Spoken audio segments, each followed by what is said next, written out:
Hello everyone, welcome to our study channel examyatra.com. In this session हम modern Indian history के topic political dimension of British policy in India को cover करेंगे, जिसमें हम देखेंगे constitutional development and administrative organisations.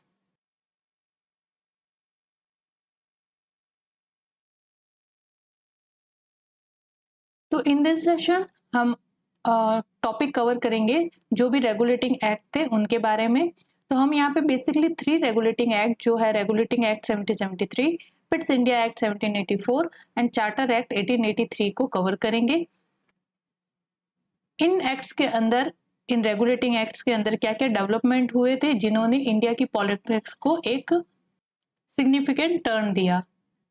तो यहाँ पे मैं मेंशन कर देती हूँ कि फ्रॉम रेगुलेटिंग एक्ट 1773 से लगा के हमने जितने भी एक्ट्स है जो ब्रिटिश रूल के टाइम पे पास किए थे वो एक अलग सेशन में जिसका नाम है various act pass in the British rule के अंदर हम ऑलरेडी कवर कर चुके हैं। एक एक एक्ट को हमने अच्छे से डिटेल में कवर किया है।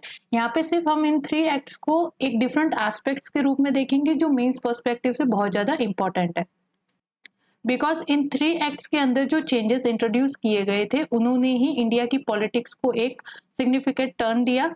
और उसके बाद तो जो भी चेंजेस हुए थे वो इनके बेस पे ही हुए थे। इन जो एक्ट्स है उनके अंदर जो चेंजेस थे उनको ही कंटिन्यू किया गया, मॉडिफाइड किया गया और ट्विस्ट एंड टर्न करके कंटिन्यू किए गए थे। तो हम देखते हैं all the policies related to 3 acts, that is regulating act 1773, पिट्स India act 1784, charter act 1883।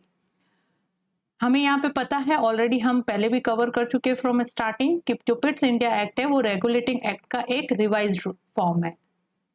जो कमी रेगुलेटिंग एक्ट में रह गई थी उसको फिर दूर करने के लिए उसको वापस और ज़्यादा बेटर इम्प्रूवमेंट करने के लिए पिट्स इंडिया एक्ट 1784 पास किया गया था after the regulating act 1773। Regulating act 1773 में हमें पता है कि जो गवर्नर ऑफ बंगाल की पोस्ट थी उसको किस में चेंज कर दिया गया था, गवर्नर जनरल ऑफ बंगाल की पोस्ट में। ये हम ऑलरेडी सब कुछ अच्छे से कवर कर चुके हैं various act pass in the British rule और ब्रिटिश इंडिया वाले सेशन में। यहाँ हम सिर्फ मेजर जो कॉन्स्टिट्यूशनल चेंजेस है इन दीज 3 एक्ट्स वो देखेंगे। तो यहाँ पे हम बार बार एक टर्म देख रहे हैं चार्टर एक्ट, चार्टर एक्ट। तो एक थोड़ा सा डिस्कस करते हैं व्हाट इज चार्टर। देखो, जो 1857 का टाइम पीरियड है हमें पता है कि इसके बाद जो है वो company, east India company abolish कर दी जाती है और कंपनी का रूल इंडिया में से एंड हो जाता है। किसका रूल आ जाता है? क्राउन, ब्रिटिश क्राउन का रूल आ जाता है। इससे पहले 1857 से पहले जो है वो ईस्ट इंडिया कंपनी का रूल होता है, यानी कंपनी रूल देखते हैं हम। तो कंपनी रूल के अंदर जितने भी इंडिया के एडमिनिस्ट्रेशन को गवर्न करने के लिए रूल्स एंड रेगुलेशन बनाए गए,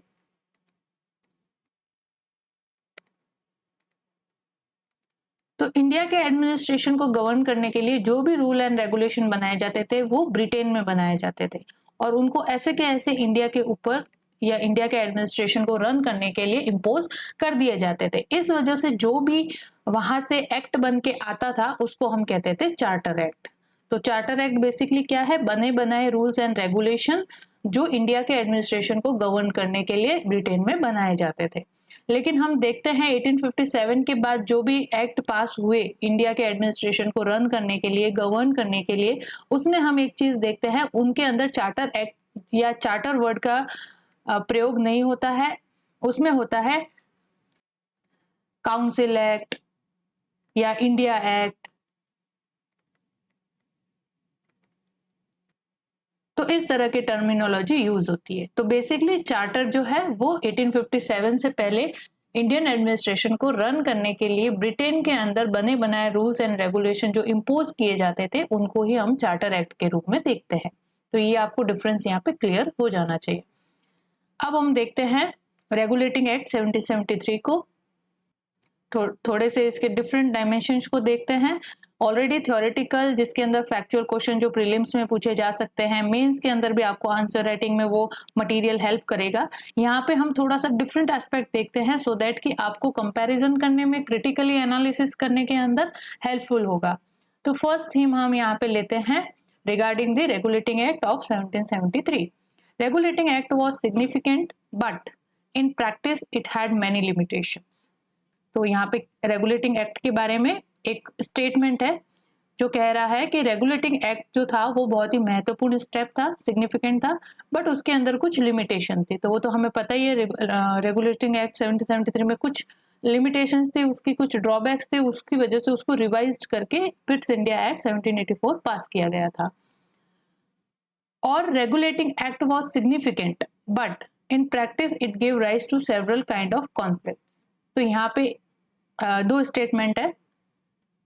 फर्स्ट तो हमने रीड आउट कर लिया। सेकंड है कि जो रेगुलेटिंग एक्ट है वो सिग्निफिकेंट है, बट इन प्रैक्टिस इसने जो जब इसको इम्पोज किया गया इंडिया के अंदर, इंडियन एडमिनिस्ट्रेशन को रन करने के लिए जब इसको इम्पोज किया गया, तो इसमें हमें देखने को मिलता है कि इसने कई सारे कॉन्फ्लिक्ट्स भी उत्पन्न किए।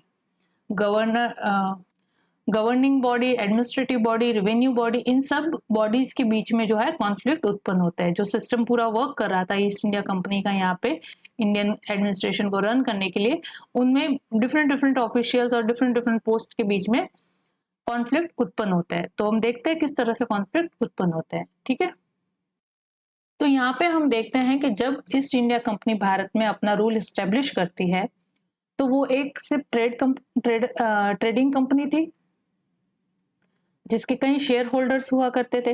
लेकिन बाद में जब बंगाल पे कंट्रोल एस्टेब्लिश हो जाता है इन 1757, तो अब कंपनी जो है वो पॉलिटिकल पावर बन जाती है इन इंडिया।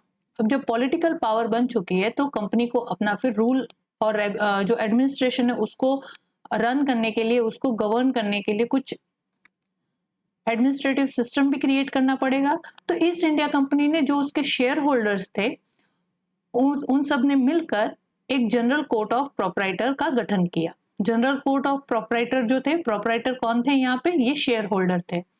तो पहले जो कंपनी का रूल एस्टेब्लिश होता है बंगाल के अंदर, तो वहां पे जब हम देखते हैं रॉबर्ट क्लाइव के टाइम डुअल गवर्नमेंट वगैरह का जो सिस्टम था, उन सब के अंदर ये जनरल कोर्ट ऑफ प्रोपराइटर जो है वो सारे एडमिनिस्ट्रेटिव राइट्स जो है वो उनके पास रहते थे, प्रोपराइटर्स के पास। एंड ये प्रोपराइटर कौन है? यहाँ के कंपनी के शेयर होल्डर। यहाँ तक आपको क्लियर है? तो ये जो प्रोपराइटर थे उनसे ही मिलके बनता है कोर्ट ऑफ डायरेक्टर। जो कुछ मेन प्रोपराइटर थे उन्होंने मिलके एक कोर्ट ऑफ डायरेक्टर का गठन किया। तो यहाँ पे सारे शेयर होल्डर है प्रोपराइटर, एंड कुछ प्रोपराइटर जिनका मान लो शेयर ज्यादा है कंपनी के अंदर, हिस्सा जो है अपना ज्यादा रखते हैं, उनको आगे लाके मेन प्रोपराइटर्स को आगे लाके कोर्ट ऑफ डायरेक्टर का गठन किया गया। अब ये कोर्ट ऑफ डायरेक्टर जो है वो ईस्ट इंडिया कंपनी के सारे पॉलिटिकल अफेयर हो, चाहे मिलिट्री अफेयर हो या फिर एडमिनिस्ट्रेटिव अफेयर हो, ये सारे ही गवर्निंग बॉडी जो हुआ करती थी उस समय कोर्ट ऑफ डायरेक्टर हुआ करती थी, before the passing of regulating act of 1773 की बात कर रहे हैं हम। ठीक है, यहाँ पे अब तक कोई भी रेगुलेटिंग एक्ट जो है वो पास नहीं हुआ है, सिर्फ इस कंपनी का रूल एस्टेब्लिश है और कंपनी जो है वो किस तरह से इंडिया के एडमिनिस्ट्रेशन को, इंडिया की पॉलिटिक्स को गवर्न करती थी through the general court of proprietor, और उनमें से जनरल कोर्ट ऑफ प्रोपराइटर ने मिलकर कोर्ट ऑफ डायरेक्टर का गठन किया।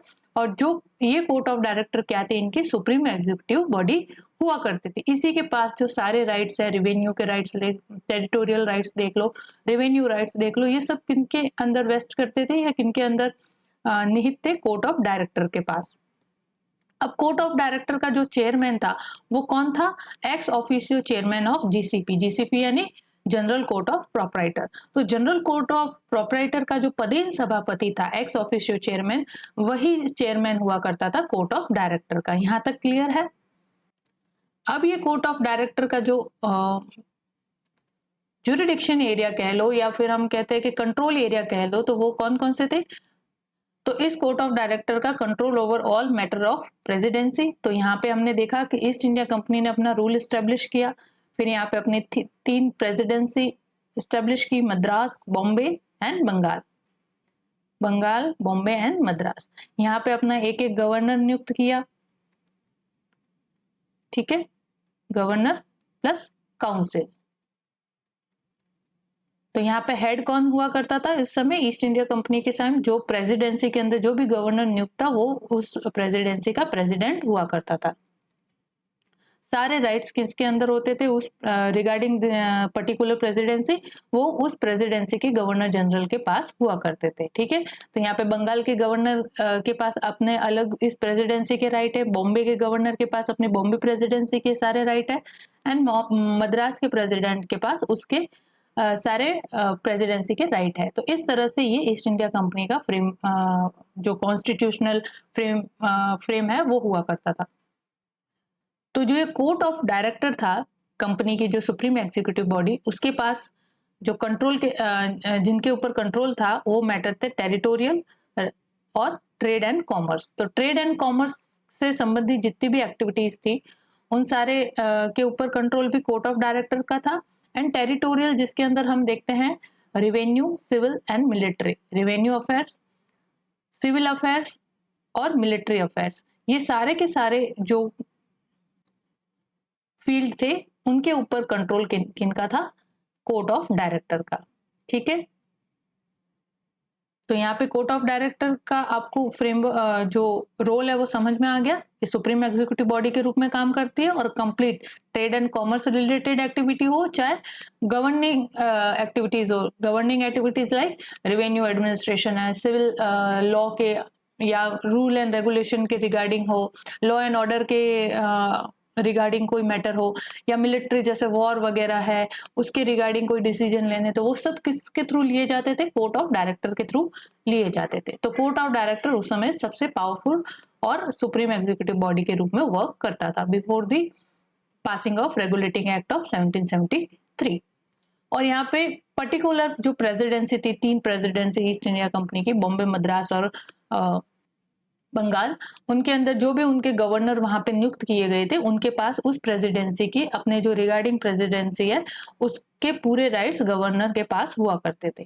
तो यहाँ पे हम देख सकते हैं कि मैंने यहाँ पे ऐसे लिया है कि ये मद्रास प्रेसिडेंसी, ये बॉम्बे प्रेसिडेंसी, बंगाल प्रेसिडेंसी। तो यहाँ पे जो मद्रास है, मेन पॉइंट जो मद्रास सिटी है, बॉम्बे सिटी एंड बंगाल, तो इनके यहाँ पे बिग फैक्ट्री यहाँ स्टेब्लिश थी और मद्रास के रिलेटेड जो भी एरिया है जैसे बंगाल, बिहार, उड़ीसा वगैरह ये सारा एरिया है, तो वहाँ पे मेन बंगाल के अंदर तो उनकी बिग फैक्ट्री स्टेब्लिश है जिसका फोर्टिफिकेशन वगैरह किया गया है, जैसे हमको पता है फोर्ट सेंट विलियम वगैरह। तो इस तरह से वो सेंट विलियम फोर्ट क्या था? इनकी एक बिग फैक्ट्री के रूप में था, और भी छोटे छोटे इनकी फैक्ट्रियां उस एरिया के अंदर हुआ करती थी।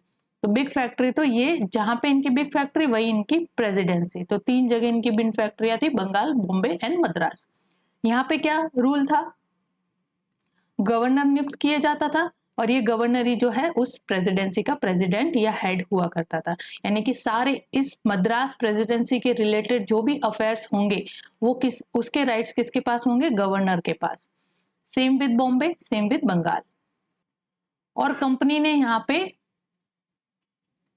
अपना खुद का कोर्ट भी स्टैब्लिश किया था for looking out some disputed matter in the trade and commerce और एनीथिंग एक्स्ट्रा जो भी डिस्प्यूट मैटर थे उनको रिजॉल्व करने के लिए, उनके रिड्रेसल के लिए कंपनी ने अपना खुद का एक कोर्ट भी स्टैब्लिश किया था, दैट इज कलकत्ता कोर्ट और डिस्ट्रिक्ट कोर्ट।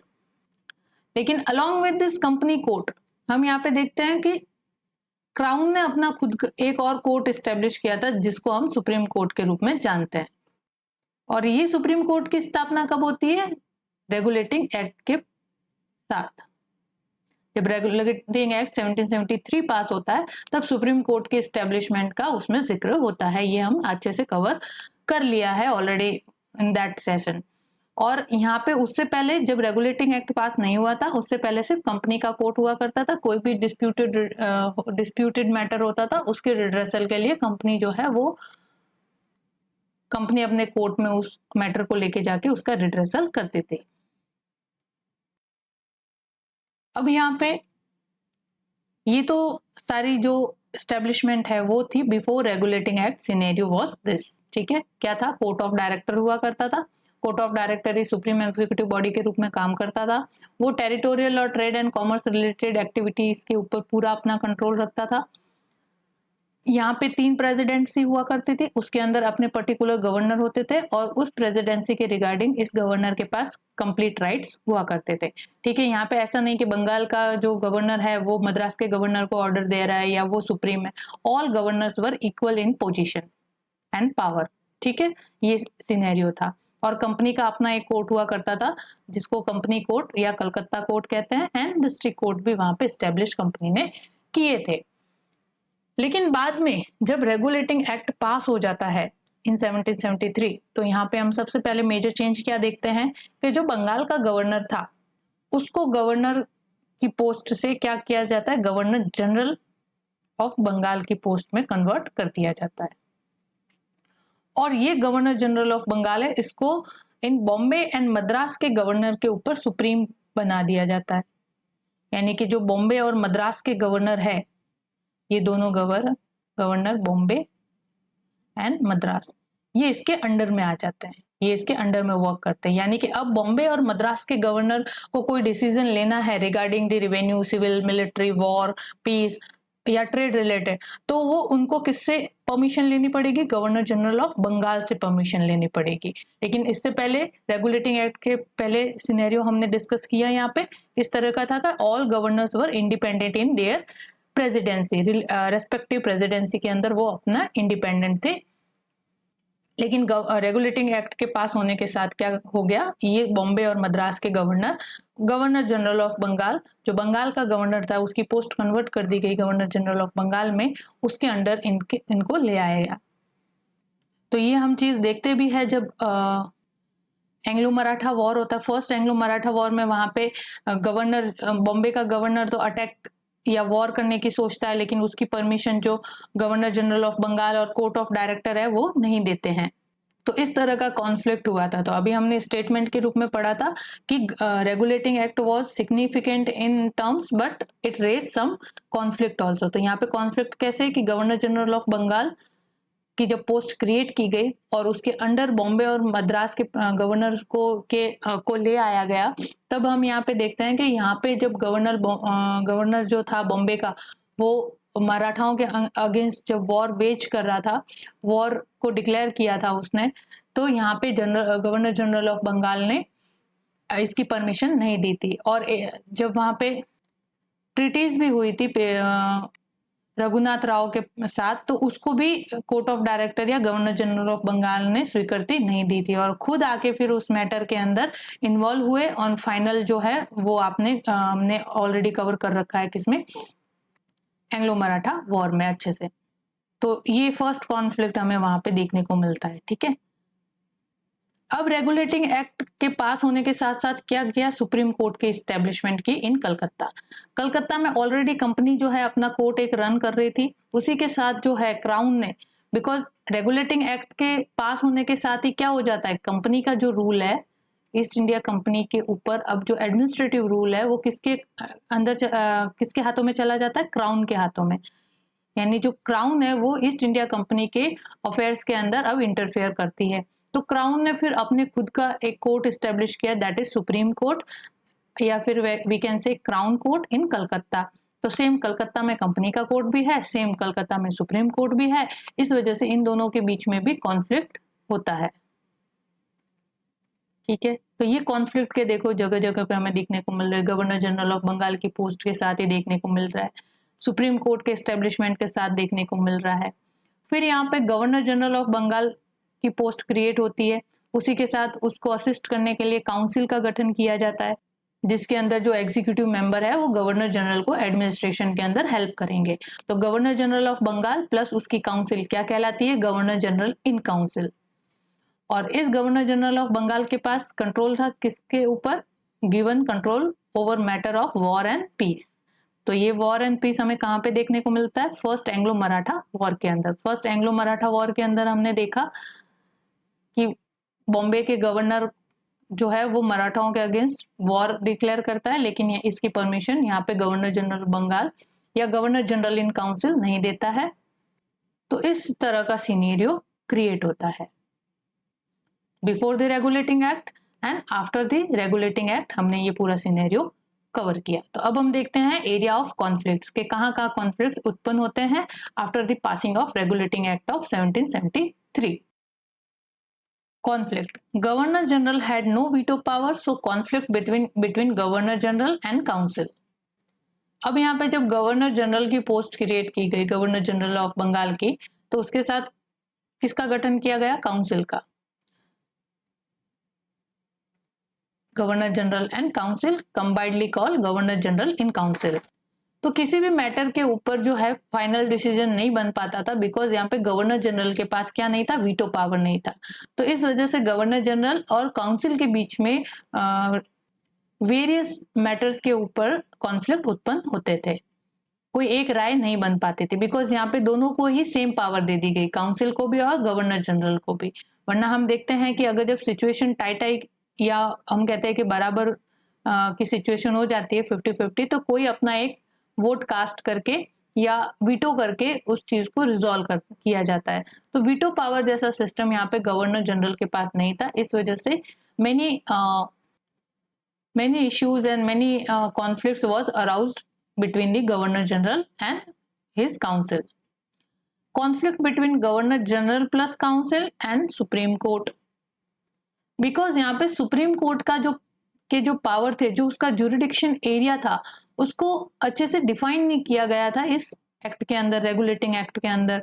इस वजह से क्या होता था कि किसी भी मैटर के ऊपर गवर्नर जनरल प्लस काउंसिल, यहाँ पे खुद ये गवर्निंग बॉडी है, खुद एक एडमिनिस्ट्रेटिव बॉडी है, और सुप्रीम कोर्ट भी फिर एक गवर्निंग या एडमिनिस्ट्रेटिव बॉडी के रूप में काम करने लग गई थी। तो इनके दोनों की ज्यूरिडिक्शन एरिया, एडमिनिस्ट्रेटिव एरिया को वेल डिफाइन नहीं किया गया था।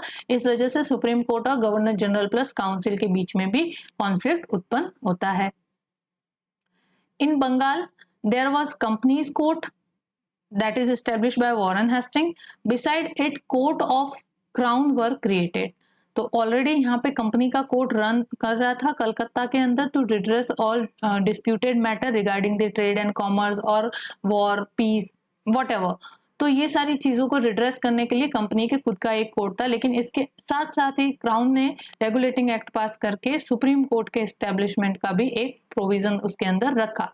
तो यहाँ पे कंपनी का कोर्ट और ये सुप्रीम कोर्ट का एस्टेब्लिशमेंट या क्राउन कोर्ट का एस्टेब्लिशमेंट, दोनों ही जो है अब ये पैरेलल बॉडी हो जाती है, सुप्रीम कोर्ट और क्राउन कंपनी कोर्ट। तो इन दोनों के एरिया, जुरिडिक्शन एरिया जो है वो वेल डिफाइंड नहीं होने की वजह से दोनों के बीच में, दोनों ही बॉडी के बीच में कॉन्फ्लिक्ट उत्पन्न होता है। तो यहाँ पे supreme court versus company's court हो जाता है। Conflict between governor general in council and governor plus council can see in first Anglo Maratha war. यहाँ गवर्नर जनरल इन काउंसिल से मतलब है governor general of Bengal plus उसकी council, governor general of Bengal plus council. और जो गवर्नर प्लस काउंसिल ये कहाँ? Presidency के अंदर, जैसे बॉम्बे एंड मद्रास के अंदर, वहां पे अपने अपने गवर्नर थे और उनको असिस्ट करने के लिए उनकी काउंसिल हुआ करती थी, एग्जीक्यूटिव मेंबर्स हुआ करते थे वहां के गवर्नर को असिस्ट करने के लिए। और तो governor general in council and governor plus council के बीच में भी कॉन्फ्लिक्ट उत्पन्न होता है, जो हम देखते हैं एंग्लो मराठा वॉर में। तो यहाँ पे जब बॉम्बे का गवर्नर था, उसने मराठाओं के अगेंस्ट वॉर डिक्लेयर किया, तो यहाँ पे गवर्नर जनरल ऑफ बंगाल है या गवर्नर जनरल इन काउंसिल है, उसने उस चीज की परमिशन नहीं दी, और जो ट्रीटीज भी की उसको भी नलीफाई करके खुद से नई ट्रीटी फिर साइन की जाती है विद रघुनाथ राव एंड पेशवा। तो ये है हमारा रेगुलेटिंग एक्ट, जिसको हम थोड़ा सा डिफरेंट एस्पेक्ट या इसके डिफरेंट डायमेंशंस के रूप में कवर कर रहे हैं। इसको ऑलरेडी हमने पॉइंट टू पॉइंट कवर कर चुके हैं डिफरेंट सेशन के अंदर, लेकिन यहाँ पे आपको थोड़ा सा मेंस पर्सपेक्टिव में, मेंस आंसर राइटिंग के अंदर जहाँ पे क्रिटिकल एनालिसिस आते हैं, स्टेटमेंट रिलेटेड क्वेश्चंस आते हैं, उसको डील करने के लिए हम इन तीनों जो एक्ट है उनको कवर कर रहे हैं। अब आप कहोगे कि ये 3 एक्ट क्यों, बाकी के सारे एक्ट कहाँ गए? तो बेसिकली जो बाकी के सारे एक्ट थे वो इनके अंदर जो प्रोविजन थे उनको ही मॉडिफाई करके या थोड़ा सा एक्सटेंडेड करके ही आगे बढ़ाए गए थे। कुछ नए चेंजेस इतना कोई इंट्रोड्यूस नहीं किया गया था। जो कुछ सिग्निफिकेंट चेंजेस थे, कॉन्स्टिट्यूशनल चेंजेस थे, वो इन 3 एक्ट के अंदर ही हुए हैं। बाकी हम तो देखेंगे कि बाकी जितने भी एक्ट पास हुए, चार्टर्ड एक्ट या after 1857 government of India act पास होते हैं, तो उनके अंदर सेम प्रोविजन ही होते हैं, बस उनको एक्सटेंडेड फॉर्म किया गया, मॉडिफाइड किया गया according to situation were prevailed of that time. तो यहाँ पे जब आप ये 3 एक्ट को इस तरह से कवर करोगे and then you will switch to that session which is various act passed in British rule और ब्रिटिश इंडिया, तो तब आपको वो जब आप उसको रीड करोगे तो आपको क्लियर डिफरेंस पता चल जाएगा कि ज्यादा कोई चेंजेस बाकी के इन 3 एक्ट को छोड़ के या 3 चार्टर एक्ट, रेगुलेटिंग एक्ट को छोड़ के बाकी जितने भी एक्ट या रेगुलेटिंग चार्टर एक्ट पास हुए उनके अंदर कोई मेजर चेंजेस नहीं था। यहाँ पे हम सिर्फ कॉन्स्टिट्यूशनल चेंजेस की बात कर रहे हैं। ट्रेड रिलेटेड चेंजेस तो बाद उसमें हुआ ही है, जैसे हमने 1833 के अंदर देखते हैं कि कंपनी की मोनोपोली ट्रेड से ऊपर कंप्लीटली अबॉलिश कर दी जाती है। तो ट्रेड रिलेटेड चेंजेस भी हुए और कॉन्स्टिट्यूशनल चेंजेस भी हुए। तो गवर्नमेंट रिलेटेड चेंजेस और ट्रेड एंड इस एक्टिविटी के रिलेटेड चेंजेस भी धीरे धीरे सभी एक्टों में हुए हैं, लेकिन हम यहाँ पे सिर्फ कॉन्स्टिट्यूशनल एंगल देख रहे हैं, पॉलिटिकल एंगल देख रहे हैं। Next we have here is theme number 2, that is regarding with the Pitt's India act. Pitt's India act created the basic structure of company's home government which remain basic structure till the end of company's rule. तो यहाँ पे Pitt's India act की regarding एक statement है जिसमें कहा गया है कि पिट्स इंडिया एक्ट ने एक कंपनी के जो होम गवर्नमेंट का बेसिक स्ट्रक्चर था उसको क्रिएट किया था, जो कंपनी के एंड तक 1857 तक, जब तक कंपनी का रूल यहाँ पे इंडिया में रहता है तब तक इसी फॉर्मेट के अंदर जो पिट्स इंडिया एक्ट के अंदर प्रोविजन था उसी फॉर्मेट पे वर्क करता रहा। तो Pitt's India act created the basic structure of company's home government. Second statement है Pitt's India act created a dual government और dual government within the home government. अब यहाँ पे डुअल गवर्नमेंट वो डुअल गवर्नमेंट नहीं है जो Robert Clive ने इंट्रोड्यूस किया था। हम देखेंगे किस तरह का डुअल गवर्नमेंट है। तो Pitt's India act created dual government और we can say it's created the dual government within the home government. तो यहाँ पे मैं थोड़ा सा आपको डुअल गवर्नमेंट का एक आइडिया देती हूँ कि डुअल गवर्नमेंट कैसे कि सिंगल बॉडी ही गवर्निंग बॉडी है। जैसे ईस्ट इंडिया कंपनी ही गवर्निंग बॉडी है, लेकिन उसके अंदर 2 पैरेलल बॉडी है जो एग्जीक्यूटिव बॉडी के रूप में वर्क कर रहेगी। तो पिट्स इंडिया एक्ट में हमने जब various act of was pass during the British rule, तो उसके अंदर जब पिट्स इंडिया एक्ट को कवर किया था 1784 वाला, तो उसमें हमने देखा कि यहाँ पे कोर्ट ऑफ डायरेक्टर जो सुप्रीम एग्जीक्यूटिव बॉडी हुआ करती थी, along with that court of director के साथ साथ बोर्ड ऑफ कंट्रोल का गठन किया गया। तो यहाँ पे court of director and board of control दोनों ही एग्जीक्यूटिव बॉडी के रूप में काम करते हैं, इसलिए ये हम पैरेलल गवर्नमेंट भी कह सकते हैं या डुअल गवर्नमेंट भी यहाँ पे कह सकते हैं।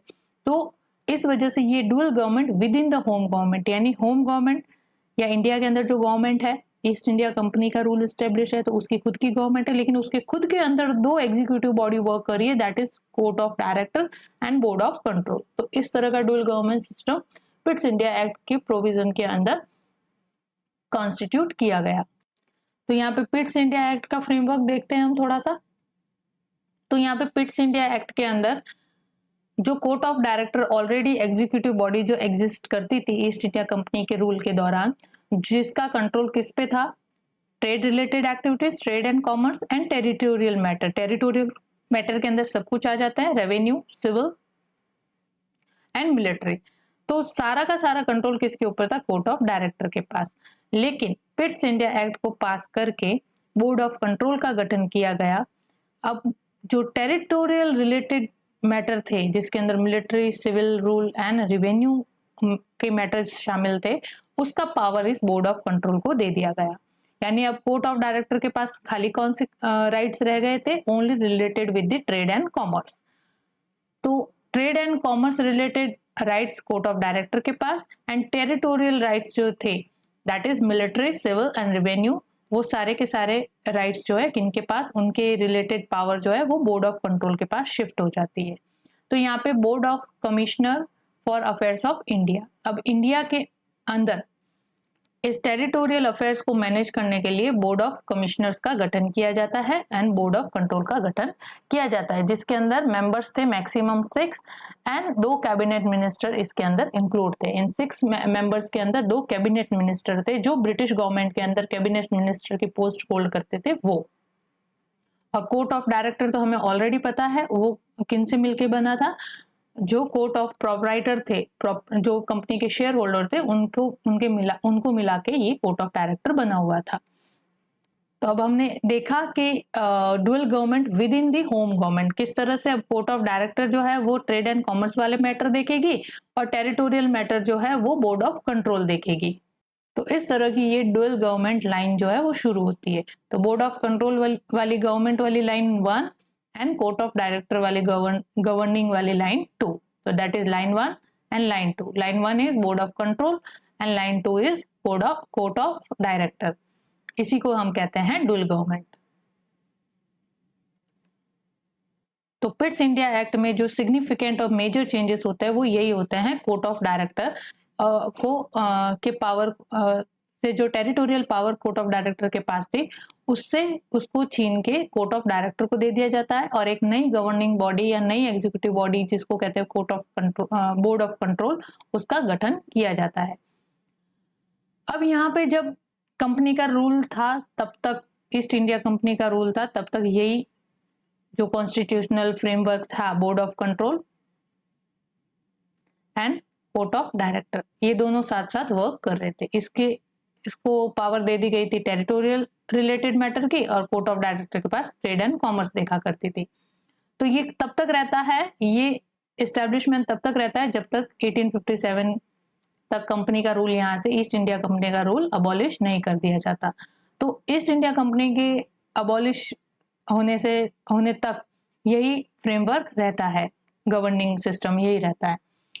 और जब 1857 के बाद ईस्ट इंडिया कंपनी का रूल यहाँ से अबॉलिश कर दिया जाता है और गवर्नमेंट ऑफ इंडिया एक्ट 1858 पास किया जाता है, तो उसके अंदर अब कोर्ट ऑफ डायरेक्टर को डिसॉल्व कर दिया जाता है और उसकी सारी पावर किसके पास चली जाती है, ब्रिटिश पार्लियामेंट के पास। एंड ब्रिटिश पार्लियामेंट यहाँ पे इंडिया के एडमिनिस्ट्रेशन को गवर्न करने के लिए सेक्रेटरी ऑफ स्टेट की पोस्ट का गठन करते हैं और प्लस उसके साथ इंडियन काउंसिल का गठन किया जाता है। तो secretary of state is direct representative of British parliament और यहाँ पे वॉइस, जो गवर्नर का पोस्ट था उसको वाइस रॉय के अंदर कन्वर्ट कर दिया जाता है। तो secretary of state was direct representative of British parliament in India और वाइस रॉय जो है वो इनका एक, जो गवर्नर की पोस्ट थी, गवर्नर जनरल ऑफ इंडिया की पोस्ट थी, उसके रिप्रेजेंटेशन के रूप में वाइस रॉय यहाँ पे वर्क करता है। तो vice Roy plus secretary of state दोनों मिलके इंडिया के एडमिनिस्ट्रेशन को चलाते हैं after the dissolve of east India company इन 1858। तो यहाँ से पावर शिफ्ट हो जाता है, कोर्ट ऑफ डायरेक्टर्स का और बोर्ड ऑफ कंट्रोल, इन सब का रोल अब खत्म हो जाता है 1858 के बाद और सारी पावर ब्रिटिश पार्लियामेंट में के पास चली जाती है। ब्रिटिश पार्लियामेंट ने इंडिया के जो एडमिनिस्ट्रेशन है उसकी पूरी कमांड अपने हाथों में ले ली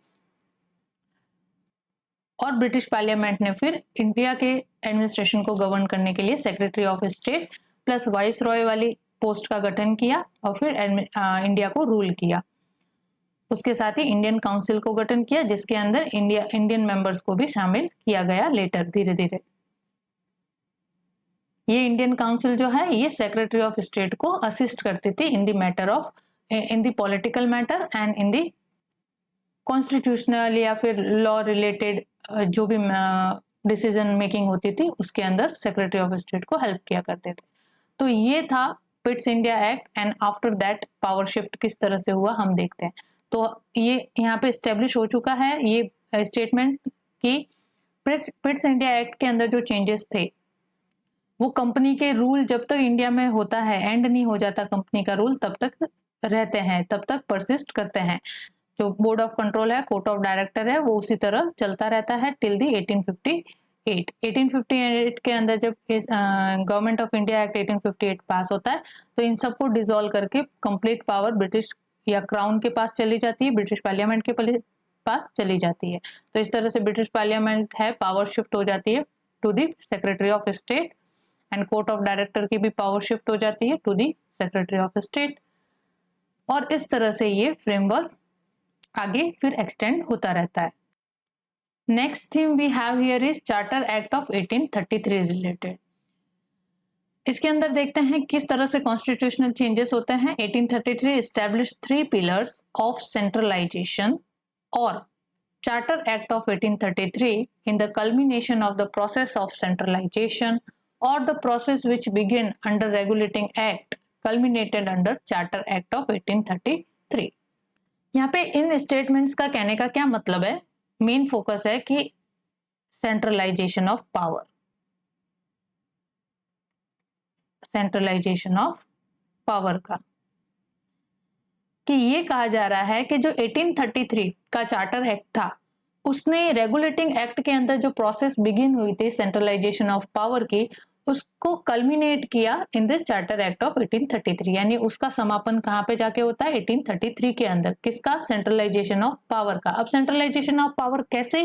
देखो, रेगुलेटिंग एक्ट के अंदर जो 1773 वाला रेगुलेटिंग एक्ट है उसके अंदर हम देखते हैं कि गवर्नर जनरल ऑफ बंगाल की पोस्ट का क्रिएशन होता है, गवर्नर जनरल ऑफ बंगाल की पोस्ट का क्रिएशन होता है, और जो गवर्नर मद्रास और बॉम्बे के गवर्नर थे उनको किनके अंडर ले आया जाता है? गवर्नर जनरल ऑफ बंगाल के अंडर, यानी कि they were not independent in charge, उनको किनके अंदर वर्क करना पड़ रहा था? गवर्नर जनरल ऑफ बंगाल के अंडर। तो ये है पावर का सेंट्रलाइजेशन, ठीक है। तो पावर जो है वो कहाँ जा रही है? एक सिंगल सेंटर की तरफ जा रही है, that is governor general of Bengal. तो ये पावर ऑफ जो सेंट्रलाइजेशन ऑफ पावर है वो स्टार्ट हुआ था रेगुलेटिंग एक्ट ऑफ 1773 से, जिसका कंप्लीट कल्मिनेशन होता है, यानी कंप्लीट एंड हो जाता है, कंप्लीट अथॉरिटी यानी कंप्लीट पावर का सेंट्रलाइजेशन होता है इन 1833।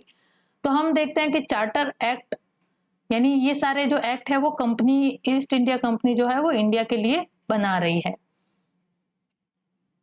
बिकॉज अभी कंपनी अपना इंडिया के अंदर एक्सपांड कर चुकी है, बहुत सारे एरिया अब ईस्ट इंडिया कंपनी के अंडर है।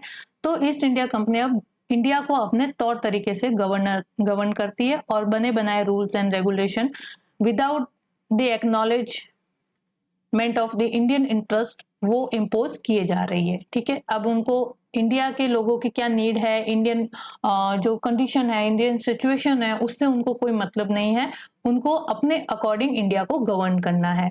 तो इसका हम देखते हैं फिर वेरियस एक्ट पास हुए, वेरियस सिस्टम को, जैसे एजुकेशन सिस्टम है वगैरह, इनको इंट्रोड्यूस किया गया, और उसका किस तरह से भारतीय जीवन पे, इंडियन सोसाइटी के ऊपर इम्पैक्ट होता है वो हमने ऑलरेडी कवर कर लिया है।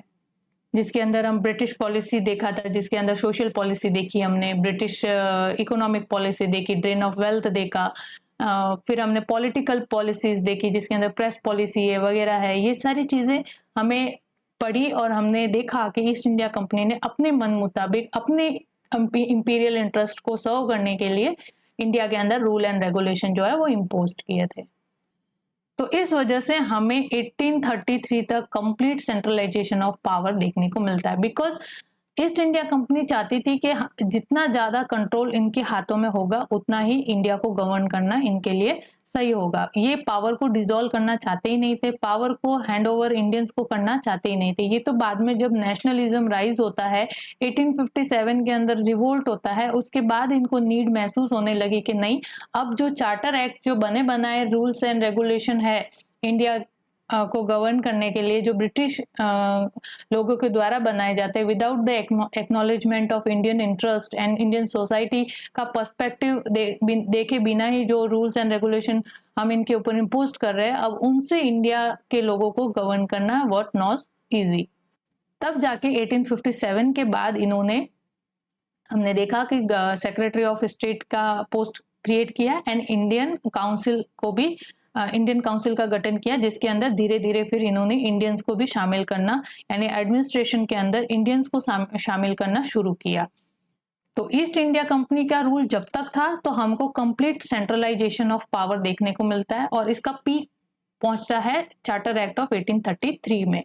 1833 में कंप्लीट हमको सेंट्रलाइजेशन ऑफ पावर देखने को मिलता है। इसके बाद धीरे धीरे फिर इन्होंने जो पावर है उसको डिसॉल्व करना शुरू किया, उसका डिसेंट्रलाइजेशन शुरू किया, वो हम आगे वाले एक्ट में देखेंगे। तो अब देखते हैं सेंट्रलाइजेशन ऑफ पावर किस तरह से। तो हमें पता है कि 1833 चार्टर एक्ट ऑफ 1833 के साथ जो गवर्नर जनरल ऑफ बंगाल था उसको कन्वर्ट किया गया गवर्नर जनरल ऑफ इंडिया की पोस्ट के अंदर। तो गवर्नर जनरल ऑफ इंडिया एक न्यू पोस्ट क्रिएट की जाती है। अब इस गवर्नर जनरल ऑफ इंडिया की पोस्ट के पास और ज्यादा अथॉरिटी और ज्यादा पावर आ जाती है through the charter act of 1833। हमने देखा रेगुलेटिंग एक्ट ऑफ 1773 के अंदर ओनली जो बंगाल का गवर्नर था उसको सुप्रीम बनाया गया, यानी गवर्नर जनरल ऑफ बंगाल कर दिया गया, governor general of Bengal. And then Bombay और मद्रास प्रेसिडेंसी के जो गवर्नर थे उनको उनके अंदर ले आया गया, और उसके बाद इसी गवर्नर जनरल ऑफ बंगाल की पोस्ट को कन्वर्ट कर दिया गया गवर्नर जनरल ऑफ इंडिया में, और ज्यादा पावर जो है वो उन गवर्नर जनरल को दी गई यहाँ पे, जिसको गवर्नर जनरल ऑफ इंडिया कहेंगे after the charter act of 1833। तो यहाँ पे हमें पता है कितनी प्रेसिडेंसी थी, बंगाल, बॉम्बे, मद्रास, 3 प्रेसिडेंसी हुआ करती थी मेन। लेकिन बंगाल प्रेसिडेंसी बहुत बड़ी हो चुकी थी, बंगाल, बिहार, उड़ीसा, ये सारा रीजन जो है बंगाल प्रेसिडेंसी के अंदर आता था, और उसको गवर्न करना बहुत ज्यादा थोड़ा सा मुश्किल हो रहा था। तो इससे बंगाल से तोड़कर एक न्यू प्रेसिडेंसी क्रिएट की जाती है in the charter act of 1833, that is the presidency of Agra presidency. ठीक है, तो आगरा प्रेसिडेंसी बंगाल प्रेसिडेंसी से ही क्रिएट की जाती है। तो अब यहाँ पे 4 प्रेसिडेंसी हो गई, आगरा, बंगाल, बॉम्बे एंड मद्रास। ठीक है, अब हमें यहाँ पे पता है क्या बंगाल के जो गवर्नर जनरल है, गवर्नर जनरल ऑफ बंगाल जो पहले थे, उनको अब क्या कर दिया गया है गवर्नर जनरल ऑफ इंडिया, और उसके साथ उसकी executive council. Same with Bombay, उनके पास उनका खुद का गवर्नर है और उनकी काउंसिल है। मद्रास में भी गवर्नर प्लस काउंसिल। लेकिन अब ये जो है बॉम्बे और मद्रास, ये भी जैसे पहले गवर्नर जनरल ऑफ बंगाल के अंडर काम कर रहे थे, अब ये बॉम्बे और मद्रास और आगरा के अंदर, आगरा बेसिकली बंगाल के गवर्नर जनरल ऑफ इंडिया से ही रेगुलेट होता था। इन सच वहां पे कोई भी गवर्नर को जो डिप्लॉय है वो नहीं किया गया था, या अलग से कोई गवर्नर आगरा प्रेसिडेंसी के अंदर अपॉइंट नहीं किया गया था। तो Agra presidency was working under the Bengal presidency. तो यहाँ पे जो सिस्टम था वो इसको रेगुलेट कर रहा था, लेकिन ये थोड़ा सा एरिया वास्ट हो गया था, तो सर्वे वगैरह के लिए एंड रेवेन्यू कलेक्शन के लिए बहुत बड़ा एरिया हो जाता था, तो थोड़ा सा उसको सेपरेट करके एक Agra presidency, new presidency create कर दी गई। लेकिन उसका सारा कंप्लीट अथॉरिटी है ये अपने बंगाल प्रेसिडेंसी के पास में है। तो यहाँ पे वही चीज वापस सेंट्रलाइजेशन ऑफ पावर देखने को मिल रहा है। बॉम्बे एंड मद्रास के जो गवर्नर जनरल प्लस काउंसिल है वो किसके अंडर वर्क करेगी, governor general of India plus council के अंदर वर्क करेगी। तो हमें यहाँ पे ये पॉलिटिकल पावर का सेंट्रलाइजेशन देखने को मिल रहा है। और यहाँ पे लेजिस्लेशन रिलेटेड अगर कोई भी पावर है वो भी किसके अंदर है, governor general of India plus council के अंदर वेस्ट कर रही है। यानी कि यहाँ पे पॉलिटिकल मैटर हो, चाहे लेजिस्लेटिव मैटर हो, या फिर फाइनेंशियल मैटर हो, सबकी कंप्लीट अथॉरिटी किसके पास है, governor general of India plus council के पास। एंड ये गवर्नर जनरल ऑफ इंडिया जो है फाइनल अपना जो भी ये रिवेन्यू वगैरह कलेक्शन का काम है, ये फाइनल डिस्पोजल इसका कहाँ पे हो जाता है, सेंट्रली क्रिएटेड फंड के अंदर कर दिया जाता है। वी कैन से कि ईस्ट इंडिया कंपनी की ट्रेजरी के अंदर कर दिया जाता है through the governor general of India. लेकिन जितनी भी प्रेसिडेंसी यहाँ पे है तीनों और न्यू क्रिएटेड आगरा प्रेसिडेंसी, उन सब की कंप्लीट अथॉरिटी किसके पास है, governor general of India plus council के पास है। वहां पे अपने अपने गवर्नर प्लस काउंसिल है, लेकिन वो किसके अंडर वर्क करेंगे, governor general of India plus council के अंडर वर्क करेंगे। तो इस तरह से हम देखते हैं कि 1833 के चार्टर एक्ट के साथ हमें कंप्लीट सेंट्रलाइजेशन ऑफ पावर देखने को यहाँ पे मिलता है। कंप्लीट सेंट्रलाइजेशन ऑफ पावर जो स्टार्ट हुआ था 1773 में, वो यहाँ पे कल्मिनेट हो जाता है। यानी कि उस समय तो गवर्नर जनरल ऑफ बंगाल के पास जो है खाली वॉर और पीस रिलेटेड ही पावर हुआ करती थी। तो वॉर और पीस रिलेटेड पावर जो है वो गवर्नर जनरल ऑफ बंगाल के हाथों में दे दी गई थी। इस वजह से जो गवर्नर मद्रास और बॉम्बे प्रेसिडेंसी के गवर्नर थे वो उसके अंडर वर्क करते थे in the matter of war and peace. War related, peace related अगर ट्रीटी या ऐसी कोई चीज करनी है तो उनको परमिशन भी गवर्नर जनरल ऑफ बंगाल से लेनी पड़ती थी, लेकिन वो अपनी अपनी प्रेसिडेंसी का फाइनेंस देख सकते थे, उसके राइट उनके पास ही थे, और लेजिस्लेटिव राइट जो है वो भी उनके पास थे। तो लेजिस्लेटिव राइट जब मद्रास और बॉम्बे प्रेसिडेंसी जो रिलेटिव प्रेसिडेंसी है उनके पास थे, तभी तो हम देखते हैं कि लैंड रेवेन्यू सिस्टम के अंदर मद्रास के जो गवर्नर था मुनरो, उसने लैंड रेवेन्यू रैयतवारी सेटलमेंट वहां पे इंट्रोड्यूस किया। एल्फिंस्टोन जो बॉम्बे का गवर्नर था उसने वहां पे लैंड रिवेन्यू सिस्टम जो रैयतवारी सिस्टम है उसको इंट्रोड्यूस किया। तो उनके पास अपने फाइनेंशियल और लेजिस्लेटिव राइट तो हुआ करते थे, लेकिन वॉर एंड पीस रिलेटेड यानी मिलिट्रीली जो पावर वाले राइट थे वो गवर्नर जनरल ऑफ बंगाल के अंदर वेस्ट करते थे इन 1773।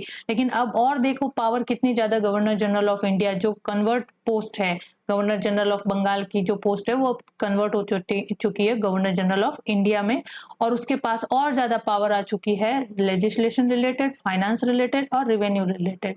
यानी अब बॉम्बे के जो गवर्नर प्लस काउंसिल है उनके legislation, financial and revenue rights जो है वो उनके पास नहीं है, उनको प्रायर परमिशन लेनी पड़ती है उसके रिलेटेड रूल एंड रेगुलेशन बनाने के लिए from the governor general of India plus council से। तो कंप्लीट तीनों प्रेसिडेंसी चार्टर एक्ट ऑफ 1833 के साथ ही governor general of India plus council के अंडर में वर्क करती है। ठीक है, तो इस वजह से हम यहाँ पे देख सकते हैं लेजिस्लेशन का कंप्लीट सेंट्रलाइजेशन हो रहा है, फाइनेंशियल पावर का complete centralization and revenue related matter का भी कंप्लीट सेंट्रलाइजेशन हमें यहाँ पे देखने को मिलता है। यहाँ पे फाइनेंस में क्या है, रेवेन्यू एंड एक्सपेंडिचर। रेवेन्यू यानी टैक्स जो कलेक्ट होता है, और खर्चा जो एक्सपेंडिचर होता है लैंड रेवेन्यू सेटलमेंट वगैरह और एडमिनिस्ट्रेटिव वर्क के अंदर जितना भी एक्सपेंडिचर कंपनी का होता है वो दोनों ही किसमें कंसीडर किए जाएंगे, फाइनेंस के अंदर। ठीक है, तो इस वजह से वी कैन से कि जो प्रोसेस सेंट्रलाइजेशन ऑफ पावर की प्रोसेस 1773 में स्टार्ट हुई थी उसका कल्मिनेशन यानी उसका जो ब्रॉड फॉर्म है वो हमें देखने को मिलता है in the charter act of 1833। यानी कि यहाँ पे गवर्नर जनरल ऑफ इंडिया की पोस्ट को और ज्यादा मजबूत किया गया। Complete authority was vested in the governor general of India plus council. तो यहाँ पे हमने देखा चार्टर एक्ट ऑफ 1833 के रिलेटेड एक aspect that is centralisation of power. Centralisation of power. अब हम इसका दूसरा एस्पेक्ट देखते हैं। Next theme here we have regarding charter act of 1833, लेकिन डिफरेंट एस्पेक्ट है। वहां पे हमने इसका एस्पेक्ट कवर किया सेंट्रलाइजेशन ऑफ पावर रिलेटेड, यहाँ पे हम कवर कर रहे हैं लेजिस्लेटिव या separation of law making body. तो charter act 1833 began the process of the role of a separate law-making body or rise and growth of legislative during British period। तो जो लेजिस्लेशन की ग्रोथ है, legislative bodies की जो growth है वो हमें चार्टर एक्ट ऑफ 1833 के साथ देखने को मिलती है इन इंडिया। अब लेजिस्लेशन का किस तरह से होता है आगे एक्सपांडेशन वो हम देखते हैं। लेजिस्लेटिव बॉडी की किस तरह से ग्रोथ इंडिया में देखने को मिलती है through the charter act of 1833। तो अब हम यहाँ पे देखते हैं लेजिस्लेटिव काउंसिल किस तरह से लेजिस्लेटिव सिस्टम जो है वो इंडिया में एमर्ज होता है, इसकी ग्रोथ होती है। तो यहाँ पे before charter act governor general of Bengal की पोस्ट थी, फिर चार्टर एक्ट ऑफ 1833 के साथ वही गवर्नर जनरल ऑफ इंडिया हो गया, प्लस उसको असिस्ट करने के लिए उसके लिए एक एग्जीक्यूटिव काउंसिल का भी गठन किया गया। तो ये completely governor general of India plus council थे, और काउंसिल के मेंबर कितने थे, 3। तो ये काउंसिल तो पहले गवर्नर जनरल ऑफ बंगाल के साथ भी थी। गवर्नर थे जो प्रेसिडेंसी के अंदर अलग अलग, उनके पास भी काउंसिल थी to just assist in the administrative function. तो इस काउंसिल को बिफोर चार्टर एक्ट जो मेंबर थे वो 3 थे, लेकिन आफ्टर चार्टर एक्ट इसके मेंबर जो है इंक्रीज करके कितने हो गए, 3+1 लॉ मेंबर। एक जो है लॉ मेंबर को भी ऐड, और यहाँ पे फर्स्ट जो लॉ मेंबर गवर्नर जनरल की काउंसिल में ऐड होते हैं वो थे Macaulay. Macaulay was first who join the council of governor general council as a law member. तो ये है आफ्टर चार्टर एक्ट की कहानी। तो governor general of India plus council, अब आगे जाके इसके अंदर बाइफर्केशन होता है और हम देखते हैं कि काउंसिल जो है उसके एग्जीक्यूटिव फंक्शन और लेजिस्लेटिव फंक्शन को अलग अलग बॉडी के द्वारा ये फंक्शन किए जाते हैं, एग्जीक्यूटिव फंक्शन और लेजिस्लेटिव फंक्शन। एग्जीक्यूटिव के अंदर एडमिनिस्ट्रेटिव रिलेटेड फंक्शन जो होते हैं वो आ जाएंगे, लेजिस्लेटिव जिसके अंदर लॉ मेकिंग प्रोसेस जो है वो आ जाएंगे कि इंडिया के एडमिनिस्ट्रेशन के लिए या इंडियन पीपल के लिए अब किस तरह से लॉ इंट्रोड्यूस करना है, तो उसके रिलेटेड फंक्शन लेजिस्लेटिव फंक्शन के अंदर कंसीडर किए जाएंगे।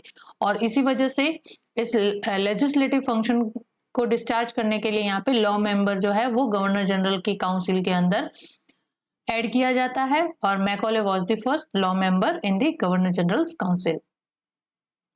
तो यहाँ पे एग्जीक्यूटिव फंक्शन को डिस्चार्ज करने के लिए एग्जीक्यूटिव काउंसिल एस्टेब्लिश की जाती है एंड लेजिस्लेटिव फंक्शन को डिस्चार्ज करने के लिए लेजिस्लेटिव काउंसिल का एस्टेब्लिशमेंट किया जाता है और ये अराउंड होती है 1861 से 62 के बीच में। तो लेजिस्लेटिव काउंसिल का गठन 1861 से लगा के 1862 के टाइम पीरियड के बीच में होता है बाय वाइसरॉय लॉर्ड कैनिंग के द्वारा। ये डेवलपमेंट कब होता है? After the end of the east India companies rule in India, और यहाँ पे अब जो कंप्लीट अथॉरिटी है वो क्राउन के पास है। तो क्राउन के पास जैसे ही आ जाती है तो ये गवर्नर जनरल ऑफ इंडिया की जो पोस्ट है वो वाइस रॉय में कन्वर्ट हो जाती है एंड वाइस रॉय जो है फिर वो एग्जीक्यूटिव काउंसिल और लेजिस्लेटिव काउंसिल को का कॉन्स्टिट्यूशन किया जाता है लॉर्ड कैनिंग के नेतृत्व में।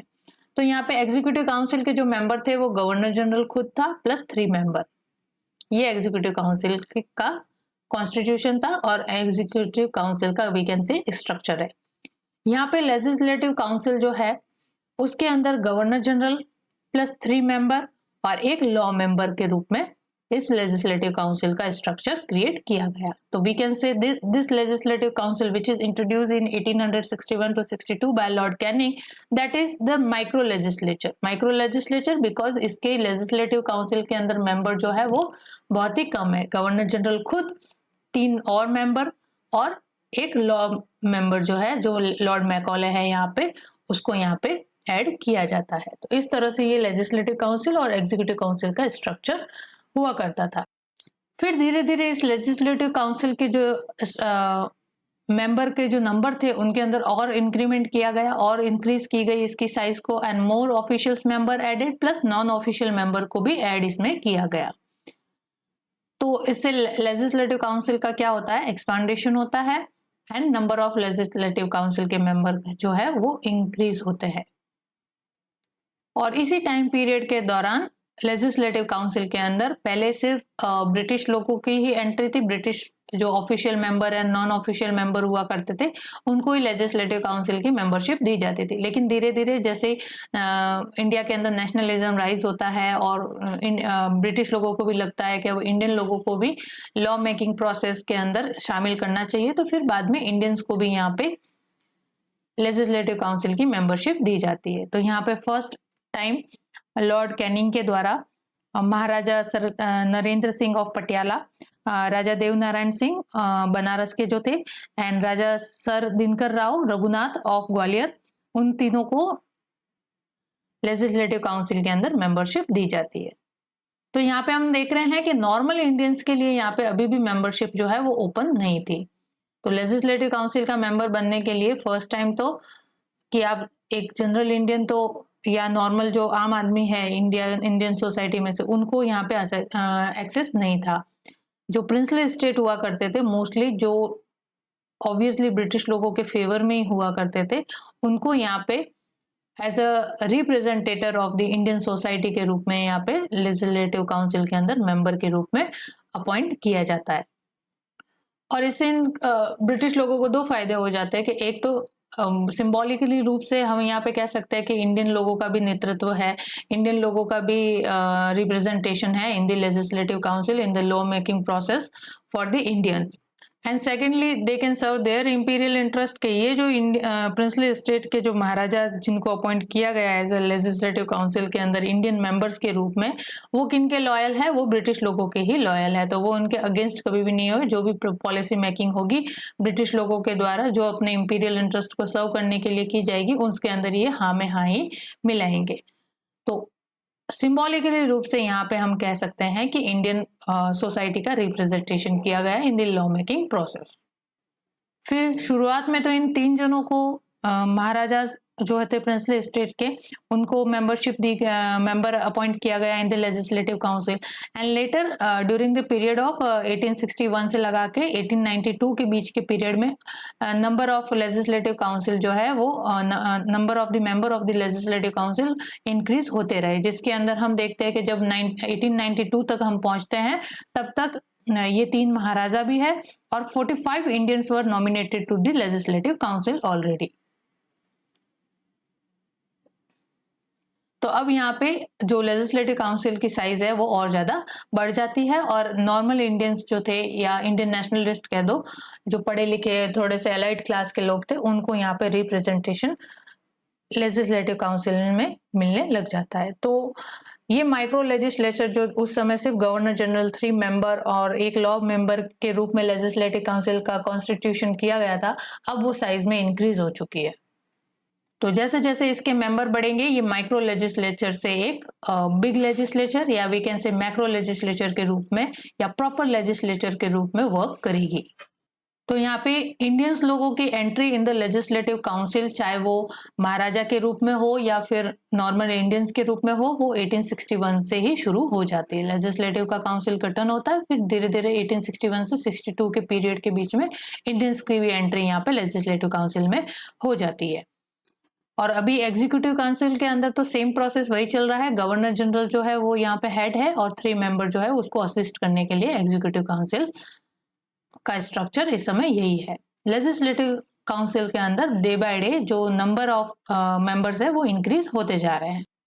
देन फिर टाइम आता है 1892 का, जिसके अंदर लेजिस्लेटिव काउंसिल के मेंबर को अपॉइंट करने के लिए इलेक्शन रखे जाते हैं और ये इलेक्शन जो है वो इनडायरेक्ट रूप से होते हैं। यहाँ की यानी कि मतलब इसमें जो एडल्ट फ्रेंचाइज है या फिर जो लोग यहाँ पे इंडिया की जनता है वो पार्टिसिपेट नहीं कर रही है, बल्कि जो ऑलरेडी लेजिस्लेटिव काउंसिल के जो मेंबर है, जैसे कि राज्यसभा के आजकल के टाइम में चुनाव होते हैं कि जो लेजिस्लेटिव काउंसिल के मेंबर है वही अपने में से लोग चुन के राज्यसभा में भेजते हैं। तो इसी तरह का ये इनडायरेक्ट वी कैन से, जिसके अंदर पब्लिक का इन्वॉल्वमेंट नहीं है, पब्लिक वोट कास्ट नहीं कर रही है, बल्कि जो ऑलरेडी मेंबर्स लेजिस्लेटिव काउंसिल के अंदर है वो या फिर और जो नॉन ऑफिशियल मेंबर है वो जिनको एक्सेस है इस इलेक्शन के अंदर, वही वोट करके इन मेंबर्स को चुन रहे हैं इनटू द लेजिस्लेटिव काउंसिल।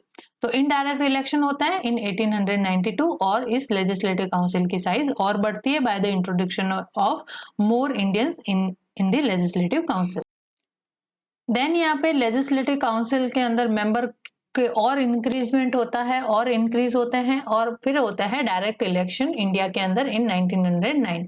तो 1909 के अंदर डायरेक्ट इलेक्शन करवाए जाते हैं for the appointment of new members and more members in the legislative council. और 1909 तक आते आते 1909 तक आते आते ये जो माइक्रो लेजिस्लेचर था वो अब एक बिग लेजिस्लेचर या एक बिग लेजिस्लेटिव काउंसिल के रूप में वर्क करने लग गया। और यहाँ पे 1909 में एक और चेंजेस भी होता है इन द एग्जीक्यूटिव काउंसिल। पहले एग्जीक्यूटिव काउंसिल में जो मेंबर थे वो टोटली कौन थे? ब्रिटिश थे। गवर्नर जनरल या viceroy we can say खुद ब्रिटिश प्लस जो 3 मेंबर थे वो भी ब्रिटिश ही थे। लेकिन फर्स्ट टाइम इन 1909 इंडियंस को गवर्नर जनरल की एग्जीक्यूटिव काउंसिल के अंदर इंट्रोड्यूस किया गया, अपॉइंट किया गया, that is Satyendra Prasad Sinha. Satyendra Prasad Sinha was first Indian who appoint in the executive council of the governor general of India. We can say viceroy की जो एग्जीक्यूटिव काउंसिल थी उसके अंदर या state of secretary plus Indian council जो थी उनके अंदर फर्स्ट टाइम एग्जीक्यूटिव काउंसिल के अंदर इंडियन जो थे वो सत्येंद्र प्रसाद सिन्हा थे। तो यहाँ पे अब ये लेजिस्लेचर है वो एक बिग लेजिस्लेचर बन चुका है डायरेक्ट इलेक्शन के साथ। इसके लेजिस्लेटिव काउंसिल के जो मेंबर है उनकी संख्या के अंदर बढ़ोतरी हो चुकी है। अब टाइम था इसके अंदर बाइफर्केशन का, यानी कि बाई कैमरल लेजिस्लेचर के सिस्टम को इंट्रोड्यूस करने का इन इंडिया में, और वो होता है इंडियन काउंसिल एक्ट 1919 में। तो इंडियन काउंसिल एक्ट 1919 के अंदर बाई कैमरल सिस्टम को इंट्रोड्यूस किया गया। दैट इज कि जो लेजिस्लेटिव पूरा स्ट्रक्चर है उसको अपर हाउस और लोअर हाउस में डिवाइड किया जाए। अपर हाउस जैसे आज के टाइम में हम कहते हैं Rajya Sabha, and lower house that is Lok Sabha, यानी लोकसभा के अंदर जो जनता है उसका डायरेक्ट रिप्रेजेंटेशन होता है। यहाँ पे डायरेक्ट मेंबर जो है रिप्रेजेंटेटिव चुन के आते हैं थ्रू दी पब्लिक। और राज्यसभा के अंदर राज्यों का नेतृत्व होता है, यहाँ पे स्टेट का रिप्रेजेंटेशन होता है। और इनका चुनाव किनसे होता है? इन्हीं जो लोअर हाउस के जो मेंबर है वो अपने में से चुन के, लोअर हाउस क्या, विधानसभा या विधान परिषद वैकेंसी, विधान परिषद या विधानसभा के जो मेंबर्स है वो अपने में से अपने राज्यों में से मेंबर्स चुन के इन राज्यसभा में भेजे जाते हैं, जो कि डायरेक्ट रिप्रेजेंटेशन करते हैं स्टेट का। और लोअर हाउस में डायरेक्ट पब्लिक का रिप्रेजेंटेशन होता है through the direct election.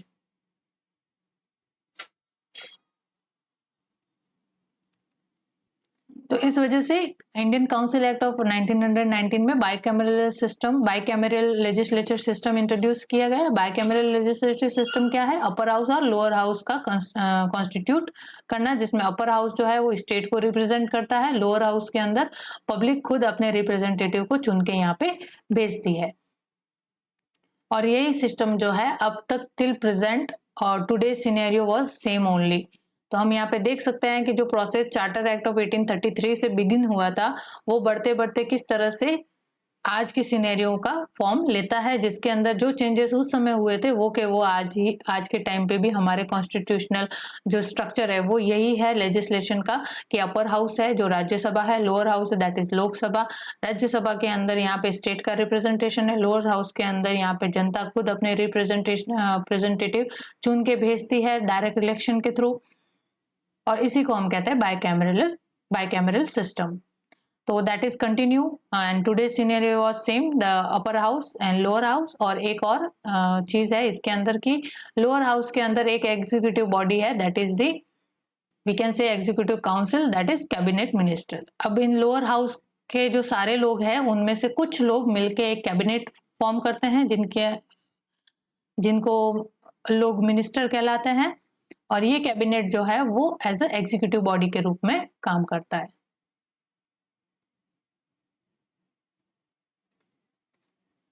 Executive body, legislative body दोनों के रूप में यहाँ पे ये कैबिनेट काम करता है। तो process begin in 1833। Legislative structure का किस तरह से ग्रोथ होता है इंडिया में, और आज तक के सिनेरियो को हम यहाँ पे कवर कर चुके हैं। तो अब सभी चीजों को फ्रॉम दी 1773 रेगुलेटिंग एक्ट का और एंड तक हम लोग एक बार इसको समराइज कर देते हैं in bullet points. These bullet points are already covered, but एक बार हम यहाँ पे भी थोड़ा सा देख लेते हैं, कुछ अगर इंफॉर्मेशन वहां पे छूट गई होगी तो यहाँ पे मेंशन कर दी गई है। In the structure of constitutional development and development of politico-administrative structure from 1772 to 1861. 1861 legislative council का यहाँ पे गठन होने के तक हम देखते हैं।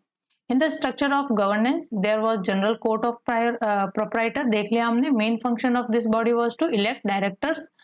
These directors constitute main executive body called court of directors which govern the company.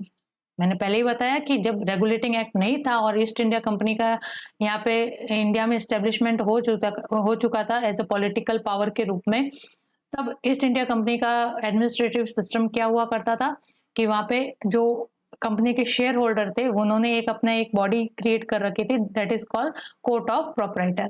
और इस कोर्ट ऑफ प्रोप्राइटर का क्या काम था? इलेक्शन करना किनका? डायरेक्टर्स का। और ये डायरेक्टर्स सारे मिलके फिर क्या बनाते थे? कोर्ट ऑफ डायरेक्टर्स, और जो एक मेन एग्जीक्यूटिव बॉडी के रूप में काम करते थे। which governed the company. Real beginning in the direction of development of political structure made by the Regulating Act of 1773. This was made by British Prime Minister Lord North. Lord north के time period में regulating act 1773 पास होता है, और हमें पता है कि regulating act 1773 को पास करने का एक मेन कारण था कि कंपनी जो है वो कंटिन्यू वॉर के अंदर इंडल्ज थी। यहाँ वहाँ जगह जगह जो है, बंगाल के अंदर देख लो, मराठाओं के साथ देख लो, यहाँ पे मैसूर के अंदर टीपू सुल्तान के साथ, फिर यहाँ पे निज़ाम के साथ इनका कॉन्फ्लिक्ट हो रहा था। मद्रास के अंदर फ्रेंच अभी भी इनको चैलेंज पोज कर रहे थे। तो जगह जगह कंपनी जो है वॉर के अंदर इन्वॉल्व थी, और वॉर के लिए इन्होंने बहुत ज़्यादा एक्सपेंडिचर वॉर के ऊपर कर दिया था। और प्लस खुद कंपनी के अंदर जो कंपनी ऑफिशियल्स थे वो अपना पर्सनल गेन करने के लिए जो करप्शन सिस्टम है उसको बहुत ज़्यादा बढ़ा देते हैं, बहुत ज़्यादा करप्ट हो जाते हैं कंपनी के ऑफिशियल। तो कंपनी का एक समय ऐसा आ जाता है कि कंपनी खुद तो उसकी तो फाइनेंशियल कंडीशन डिक्लाइन होती जा रही थी, लेकिन उसके जो ऑफिशियल्स है वो डे बाय डे रिच होती जा रही थी। तो इस वजह से कंपनी की हालत ऐसी हो गई थी कि एक तो कंटिन्यू वॉर के अंदर एक्सपेंडिचर हो रहे हैं, प्लस यहाँ पे करप्शन बहुत हाई लेवल का हो चुका है। तो कंपनी की फाइनेंशियल कंडीशन जो है वो डे बाय डे डिक्लाइन होती जा रही थी। इस वजह से फिर कंपनी ने ब्रिटिश गवर्नमेंट से, होम गवर्नमेंट से फिर लोन की अपील की, और बहुत बड़ा अमाउंट एज अ लोन के रूप में ये यहाँ पे मांगते हैं। तो फिर ब्रिटिश गवर्नमेंट को यहाँ पे फिर रियलाइज होता है कि नहीं, अब कंपनी के अंदर करप्शन बहुत ज्यादा बढ़ चुका है, और कंपनी को अब और ज्यादा लीज जो है वो नहीं दी जा सकती, और या फिर इसकी लीज अगर एक्सटेंड करनी भी है, इसको मतलब इंडिया के अंदर राज करने के लिए जो टाइम पीरियड है अगर उसको एक्सटेंड करना भी है तो विद देयर कंट्रोल, यानी कि ब्रिटिश गवर्नमेंट का अब इन्वॉल्वमेंट कंपनी के अफेयर्स में होना पॉसिबल है। तो ब्रिटिश गवर्नमेंट ने फिर कंपनी की लीज को एक्सटेंड किया in India with the interference of home government. तो अब यहाँ पे जो ईस्ट इंडिया कंपनी के गवर्नर या फिर हमें कैसे एडमिनिस्ट्रेटिव कंट्रोल है वो ब्रिटिश गवर्नमेंट के पास भी आ जाता है through the passing of regulating act of 1773। यानी कि रेगुलेटिंग एक्ट को पास करने का मेन एम क्या था, कंपनी के एडमिनिस्ट्रेशन को रेगुलेट करना, करप्शन प्रैक्टिसेस को रिड्यूस करना, सो दैट कि कंपनी की फाइनेंशियल कंडीशन बेटर हो सके और कंपनी फिर मोर प्रॉफिट गेन करके ये सारा प्रॉफिट कहाँ पहुंचा सके, ब्रिटेन को, और अल्टीमेटली ब्रिटेन के जो इंडस्ट्रियल डेवलपमेंट उस समय हो रहे थे, फाइनेंशियल डेवलपमेंट उस समय हो रहे थे, उसको और ज्यादा बूस्ट मिल सके और इनके इंपीरियल इंटरेस्ट जो है वो अपनी कॉलोनी से सर्व हो सके। तो उस समय ब्रिटिश प्राइम मिनिस्टर कौन थे? Lord North. Regulating act brought about significant changes, that is governor of Bengal become governor general of Bengal, governor general council with 4 members. तो यहाँ पे गवर्नर जनरल, जो गवर्नर ऑफ बंगाल था वो गवर्नर जनरल ऑफ बंगाल की post में कन्वर्ट हो जाता है, एंड 4 मेंबर उसके एग्जीक्यूटिव काउंसिल के अंदर होते हैं। Governor general council to control and superintendent Madras and Bombay in matter of peace and war. This was first attempt towards the centralization of power. तो अब हमने यहाँ पे देखा, इसको अच्छे से डिस्कस किया कि किस तरह से बॉम्बे और मद्रास के गवर्नर को जो गवर्नर जनरल ऑफ बंगाल है उसके अंडर में लाया गया, और ये हमें देखने को मिलता है यहाँ पे centralization of power in the matter of peace and war. ये स्टार्ट यहाँ से होता है 1773 के रेगुलेटिंग एक्ट तक, और कंप्लीट सेंट्रलाइजेशन ऑफ पावर हमको देखने को मिलता है in the charter act of 1833। Next year is governor general had no power to override council, he had power of casting vote. तो यहाँ पे गवर्नर जनरल जो था बंगाल का, उसके पास वीटो पावर नहीं होकर के कास्टिंग वोट का पावर हुआ करता था। इस वजह से वो काउंसिल को ओवरराइड नहीं कर सकता था। तो हमने देखा कि कॉन्फ्लिक्ट की स्थिति यहाँ पे उत्पन्न होती है between the governor general and council के बीच में, क्योंकि गवर्नर जनरल यहाँ पे वीटो पावर नहीं रखता है, तो दोनों की जो पोजीशन है वो बराबर की होती है, लेकिन he can cast his vote. लेकिन फिर भी काउंसिल के अंदर कितने मेंबर है यहाँ पे? 4, और वो 4 वोट अगर एक मैटर के पक्ष में देते हैं तो गवर्नर जनरल अकेला अपना कास्ट वोट जो है वो कास्ट करके क्या करेगा? ठीक है, तो इस वजह से गवर्नर जनरल भी कभी भी काउंसिल को ओवरराइड नहीं कर सकता था। Establishment of supreme court at Calcutta consisting of chief जज एंड 3 other जजेस एज किंग्स कोर्ट। देन आता है Pitt's India act in 1784, introduce new changes, it was moved by British PM younger Pitt. तो उस समय प्राइम मिनिस्टर जो थे Britain के वो थे यंगर पिट, और इन्हीं के नाम पे ये पिट इंडिया एक्ट जो है 1784 पास किया गया था। Initiated system of double government, double government हम डिस्कस कर चुके हैं कि कोर्ट ऑफ डायरेक्टर जो है उसके पावर को डिसॉल्व करके, डाइल्यूट करके किसको दिए थोड़े से पावर, बोर्ड ऑफ कंट्रोल को। यानी जो मेन पावर थे दैट इज टेरिटोरियल पावर, जिसके अंदर रेवेन्यू, मिलिट्री एंड फाइनेंस आते थे, वो सारे जो मैटर है वो बोर्ड ऑफ कंट्रोल को दे दिए गए उसकी पावर, और कोर्ट ऑफ डायरेक्टर के पास खाली trade and commerce related activities के लिए रूल रेगुलेशन बनाने वाला वर्क रह जाता है। तो that is dual government. Creation of board of control consisting 6 member. तो बोर्ड ऑफ कंट्रोल के अंदर हमने देखा कितने मेंबर थे, 6 member, inclusive of 2 cabinet minister, और साथ में प्लस 2 जो 2 लोग और थे वो थे कैबिनेट मिनिस्टर, जो ब्रिटिश गवर्नमेंट के अंदर कैबिनेट मिनिस्टर की पोस्ट को होल्ड करते थे वो। This was to control court of director. अब यहाँ पे कंट्रोल जो मिलिट्री अफेयर्स की कंट्रोल है, पॉलिटिकल अफेयर्स की जो कंट्रोल है वो किसके पास है, बोर्ड ऑफ कंट्रोल के पास है। तो कोर्ट ऑफ डायरेक्टर से ये कोर्ट ऑफ डायरेक्टर को रिप्लेस करने के लिए एक सीक्रेट कमेटी जो 3 डायरेक्टर्स की थी वो कॉन्स्टिट्यूट की गई, that is board of control. Governor general council to include 3 members and 1 member was commander in chief, और ये कमांडर इन चीफ जो है वो खुद कौन होता था, गवर्नर जनरल ही हुआ करता था। तो गवर्नर जनरल की काउंसिल में कितने, 4 मेंबर, और 4 मेंबर में से 3 तो दूसरे मेंबर, और चौथा जो है वो खुद गवर्नर जनरल हुआ करता था, और इसी गवर्नर जनरल को कमांडर इन चीफ भी कहा जाता था। Governor general had no power to override the council, same here because he don't have veto power. Name of some important president of board of control. तो कुछ board of control के कुछ जो important president है उनके name देख लेते हैं, जैसे चार्ल्स वुड, हेनरी डुंडास, एलन बरो एंड जॉर्ज कैनिंग। ये बोर्ड ऑफ कंट्रोल के प्रेसिडेंट थे, कुछ इंपॉर्टेंट प्रेसिडेंट थे। After पिट्स India act of 1786 provided a new power to Governor General, that is to override the council. This established supremacy of Governor General. अब हमने कहा यहाँ पे 1773 के बाद पावर का सेंट्रलाइजेशन देखने को मिलता है, वो डे बाय डे बढ़ता ही जाता है। गवर्नर जनरल के पास और पावर आती है और ज़्यादा उसकी ऑटोनॉमी जो है वो बढ़ती जाती है, एंड 1833 तक आते आते गवर्नर जनरल के पास कंप्लीट वीटो पावर भी आ जाता है। Charter Act of 1793 endorsed the policy of Cornwallis to exclude Indians from all high office. This act introduced provision for reserving a small share for the private British merchant in Indian trade. This was beginning of ending of commercial monopoly of the company.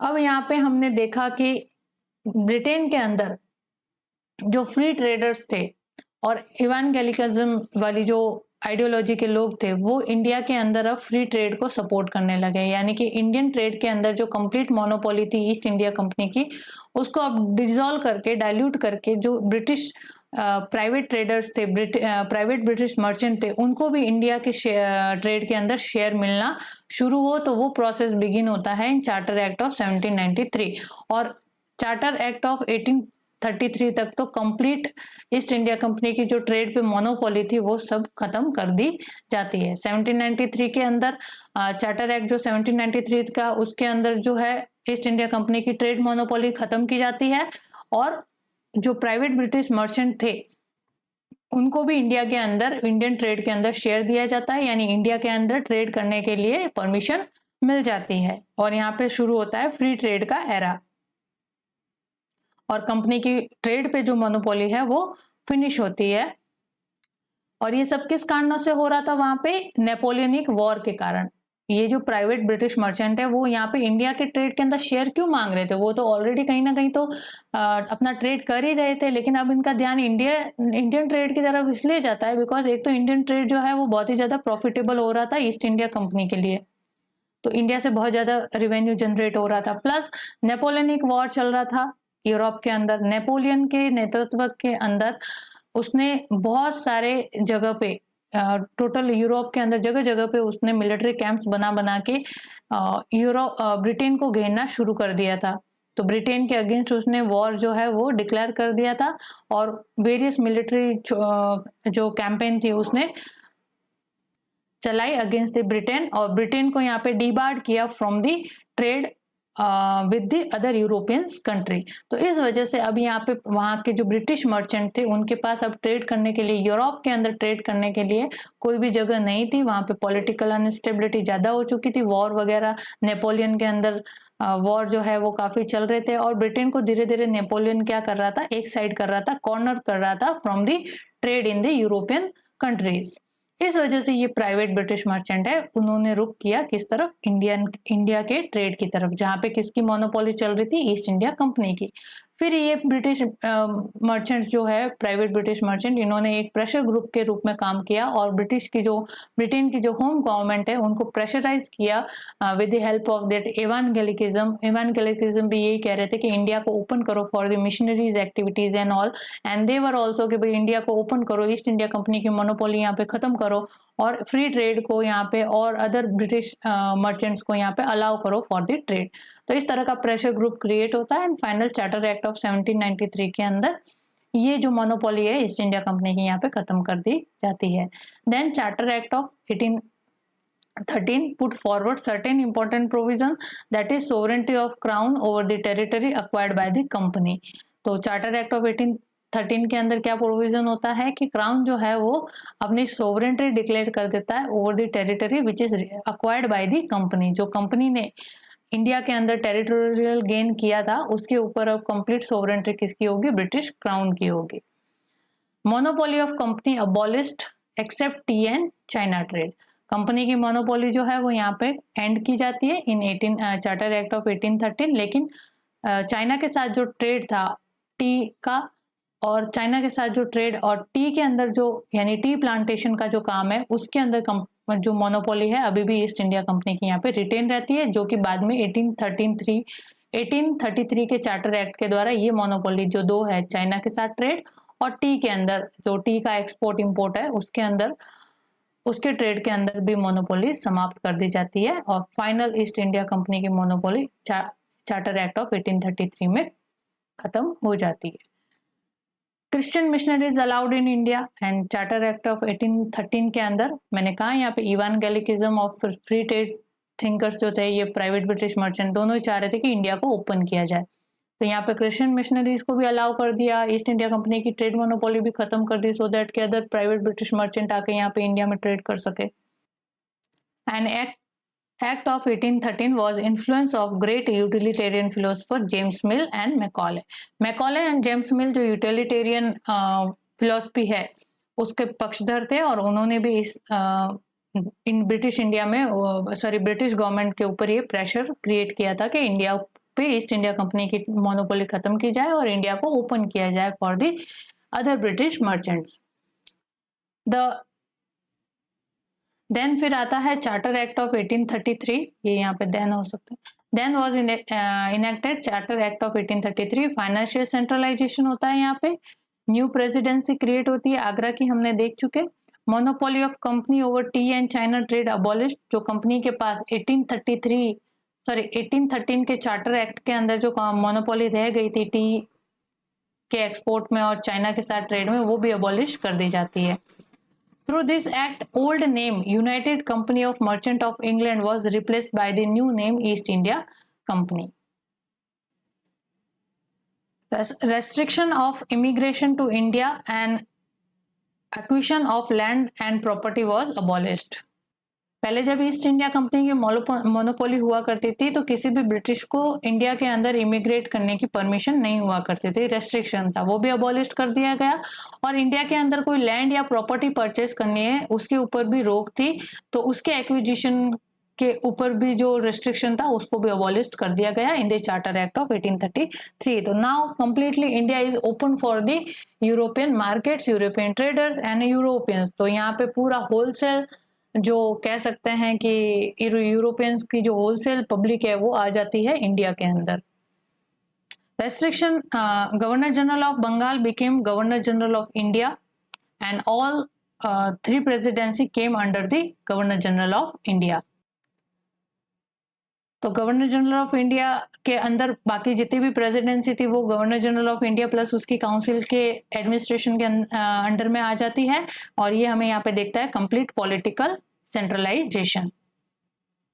Provision of no disqualification for Indians for any office, और यहाँ पे एक provision होता है charter act 1833 के अंदर कि Indians को भी जो ऑफिस है उसके अंदर इंक्लूड किया जाए, उनको भी यहाँ पे एम्प्लॉयमेंट दिया जाए, किसी भी तरह का डिस्क्वालिफिकेशन इंडियंस के साथ नहीं किया जाएगा। क्योंकि पहले यहाँ पे जो प्रेफरेंस है, जैसे कॉर्नवालिस के टाइम पे भी जो सिविल सर्विसेज का इंट्रोडक्शन किया था उसमें भी क्या था, कोवेनेंट और नो कोवेनेंटेड।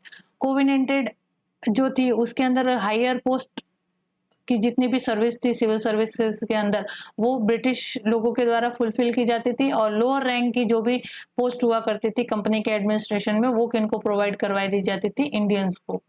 तो इस तरह का डिस्क्रिमिनेशन यहाँ पे नहीं हो, इसका भी प्रोविजन इसमें 1833 में था। एमेलियोरेशन ऑफ कंडीशन ऑफ स्लेव्स, और स्लेव्स की कंडीशन को भी इम्प्रूव करने के लिए यहाँ पे जो पहले स्लेव्स के ट्रेड होते थे, इंसान को एज स्लेव के रूप में बेचा और खरीदा जाता था, उसके ऊपर भी यहाँ पे रोक लगाई गई। It made beginning of governor general legislative council, और 1833 में हमने अभी देखा 1833 के चार्टर एक्ट के साथ ही इंडिया के अंदर लेजिस्लेटिव काउंसिल की ग्रोथ हमें देखने को मिलती है। 4th member added that was for legislative work and known as law member. तो जो 3 मेंबर थे ओनली गवर्नर जनरल की काउंसिल में, अब उसके अंदर एक और मेंबर को ऐड कर दिया गया एज अ लॉ मेंबर, और जिसका वर्क क्या था, लेजिस्लेटिव वर्क हुआ करता था कि कानून वगैरह की जो चीजें हैं उसके अंदर असिस्ट करे किसको, गवर्नर जनरल ऑफ इंडिया को। एंड फर्स्ट लॉ मेंबर आपके कौन थे, लॉर्ड मैकॉले। तो ये जो चीजें थी हमने देखी कि 1773 से लगा के 1861 तक के पीरियड को। 1861 में यहाँ पे लेजिस्लेटिव काउंसिल जो है उसका कॉन्स्टिट्यूशन होता है, और किस तरह से आगे इसकी ग्रोथ होती है हमने यहाँ पे कवर की। तो I hope you like this session, और इस सेशन को यहीं पे एंड करते हैं। नेक्स्ट सेशन के अंदर वापस मिलते हैं। Till then do like, share and comment to our study channel examyatra.com। Thank you.